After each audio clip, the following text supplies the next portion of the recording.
Angamaly eternal wedding collections by Chungath jewellery. ഇതെല്ലാം എന്റെ കല്യാണത്തിന് വാങ്ങിയതാ. വാവ്, ഇതെവിടുന്നാ? MV Chacko golden diamonds Angamaly. Kalady merchants അസോസിയേഷന്റെ നേതൃത്വത്തിൽ മന്ത്രി റോജി എം ജോണിന് ഉജ്ജ്വല സ്വീകരണം നൽകി. അംഗങ്ങളുടെ മക്കളിൽ SSLC +2 പരീക്ഷകളിൽ ഉന്നത വിജയം കരസ്ഥമാക്കിയ കുട്ടികൾക്കുള്ള വിദ്യാഭ്യാസ പുരസ്കാരങ്ങളും ക്യാഷ് അവാർഡും മന്ത്രി വിതരണം ചെയ്തു.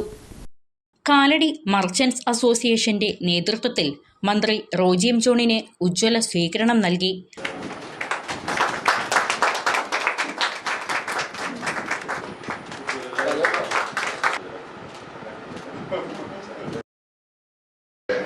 ഏത് പ്രവർത്തനങ്ങളിലും എൻ്റെ കഴിവിൻ്റെ പരമാവധി ഞാൻ പങ്കെടുക്കാൻ ശ്രമിച്ചിട്ടുണ്ട് എന്നതാണ് എൻ്റെ വിശ്വാസം.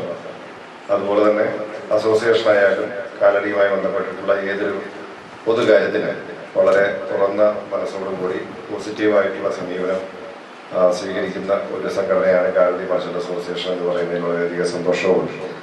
ഇവിടെ കാലടിയെ സംബന്ധിച്ച കാര്യങ്ങൾ ഇവിടെ സൂചിപ്പിക്കേണ്ടായി തങ്ങേണ്ട സൂചിപ്പിച്ചത് കാലടിയുടെ ഗതാഗത പ്രശ്നം വളരെ ഗുരുതരമായിട്ടുള്ള ഒന്ന് തന്നെയാണ്. ഞാനതിൻ്റെ വിശദാംശങ്ങളിലേക്കൊന്നും പോകുന്നില്ല. എന്തായാലും അതിൽ കൃത്യമായ ഇടപെടലുകൾ സർക്കാരിൻ്റെ ഭാഗത്തുനിന്ന് ഉണ്ടാകും എന്ന് ഞാൻ പറയാൻ ആഗ്രഹിക്കുകയാണ്. അതിനൊരു ശാശ്വതമായ പരിഹാരം നമുക്ക് കണ്ടെത്തേണ്ടതായിട്ടുണ്ട്. അതുമാത്രവുമല്ല, കാലടിയുമായി ബന്ധപ്പെട്ടുകൊണ്ട് നമുക്ക് ആദിശങ്കരൻ്റെ ജന്മഭൂമിയാണിത്. അപ്പോൾ അതുപോലെ മലയാറ്റൂർ നമുക്ക് തൊട്ടടുത്ത് കിടക്കുന്നു. അങ്ങനെ വലിയ സാധ്യതകളുള്ള ഒരു പ്രദേശമാണ്. ഒരു ജനപ്രതി എന്ന നിലയിൽ നിങ്ങളുടെ മർച്ചന്റ് അസോസിയേഷനോടൊപ്പം ഈ പഞ്ചായത്ത് ഭരണസമിതിയോടൊപ്പം നിന്നുകൊണ്ട് സാധിക്കുന്ന എല്ലാ പ്രവർത്തനങ്ങളിലും നമുക്ക് ഒറ്റക്കെട്ടായിട്ട് മുന്നോട്ട് പോകാം. പഞ്ചായത്ത് കുറേയധികം കാര്യങ്ങൾ ഏറ്റെടുത്തിപ്പോൾ നമ്മുടെ കുടുംബുഴ റോഡൊക്കെ, അതെ, ബൈപ്പാസ് റോഡ് ഇപ്പോൾ യാഥാർത്ഥ്യമാക്കിയാണ്. അതിന് കുറച്ച് പണം അതിൻ്റെ പൂർത്തീകരണത്തിനായിട്ട് ആവശ്യമായിട്ടുണ്ട്. അതിനുള്ള പരിപാടികൾ നമ്മൾ നടത്തുന്നുണ്ട്. അതിൻ്റെ ആവശ്യമായിട്ടുള്ള പണവും നമ്മൾ അതിന് ലഭ്യമാക്കും. അങ്ങനെ ആ റോഡ് നമ്മളവിടെ പൂർത്തീകരിക്കണം. അങ്ങനെ നമുക്ക് പുതിയ ഗതാഗത സംവിധാനങ്ങളൊക്കെ ഒരുക്കി കാലടിയുടെ ഒരു മുഖച്ഛായ നമുക്ക് മാറ്റിയെടുക്കേണ്ടതായിട്ടുണ്ട്. അതുപോലെ നമ്മുടെ അങ്കമാലി കുണ്ടന്നൂർ പാതയൊക്കെ കാലടി പഞ്ചായത്തിലൂടെയാണ് അത് കടന്നു പോകുന്നതാണ്. അപ്പോൾ അത്തരം പദ്ധതികൾ ഉൾപ്പെടെ യാഥാർത്ഥ്യമാക്കിക്കൊണ്ട് നമ്മുടെ നാടിൻ്റെ വികസന സ്വപ്നങ്ങൾ സാക്ഷാത്കരിക്കുവാനായിട്ട് തീർച്ചയായിട്ടും എല്ലാ പരിശ്രമവും ഉണ്ടാവും. നിങ്ങൾ ഇത്രയും കാലം നൽകിയ ആ സ്നേഹവും പിന്തുണയും ഒക്കെ തുടർന്നും ഉണ്ടാവണം.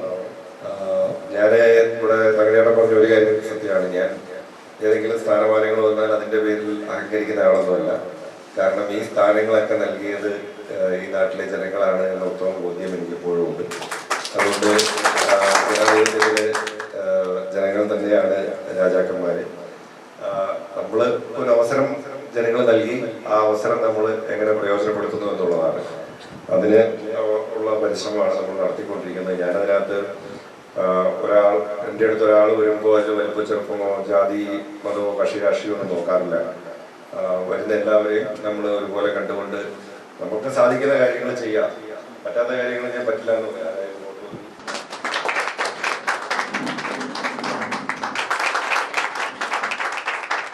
അസോസിയേഷൻ പ്രസിഡന്റ് TR മുരളി അധ്യക്ഷത വഹിച്ചു. സ്വീകരണത്തോടൊപ്പം അസോസിയേഷൻ അംഗങ്ങളുടെ മക്കളിൽ SSLC +2 പരീക്ഷകളിൽ ഉന്നത വിജയം കരസ്ഥമാക്കിയ മിടുക്കരായ കുട്ടികൾക്കുള്ള വിദ്യാഭ്യാസ പുരസ്കാരങ്ങളും ക്യാഷ് അവാർഡും മന്ത്രി വിതരണം ചെയ്തു. ചടങ്ങിൽ കാലടി ഗ്രാമപഞ്ചായത്ത് vice president PV Stephen, merchants association ഭാരവാഹികളായ Ephraim Paraykka, VP Thankachan, MN Viswanathan, Abdul Razak, PV Andrew എന്നിവർ സംസാരിച്ചു. ശാസ്ത്ര സാമൂഹ്യ രംഗത്ത് മുന്നോട്ട് നയിക്കേണ്ട ഒരു വ്യക്തിത്വമാണ്, ഒരു ഭാഗമാണ് അദ്ദേഹത്തിന് ലഭിച്ചിരിക്കുന്നത്. അത് തീർച്ചയായിട്ടും ഇതൊരു സമ്പത്തുണ്ടായി കഴിഞ്ഞാൽ അത് ഭാവിയിലെ കേരളത്തിന്റെ ഒരു നിക്ഷേപമായിട്ട് മാറുന്നതാണ് നമ്മുടെ വിദ്യാർത്ഥികൾ. ആ വിദ്യാർത്ഥികളെ ഉന്നത നിലവാരത്തിലേക്ക് നയിക്കുവാൻ അദ്ദേഹത്തിന് സാധിക്കും എന്ന് ഞാൻ പ്രതീക്ഷിക്കുന്നു. വ്യാപാരി സമൂഹത്തിന്റെ വിവിധ ആവശ്യങ്ങളും ചടങ്ങിൽ മന്ത്രിയുടെ ശ്രദ്ധയിൽപ്പെടുത്തി.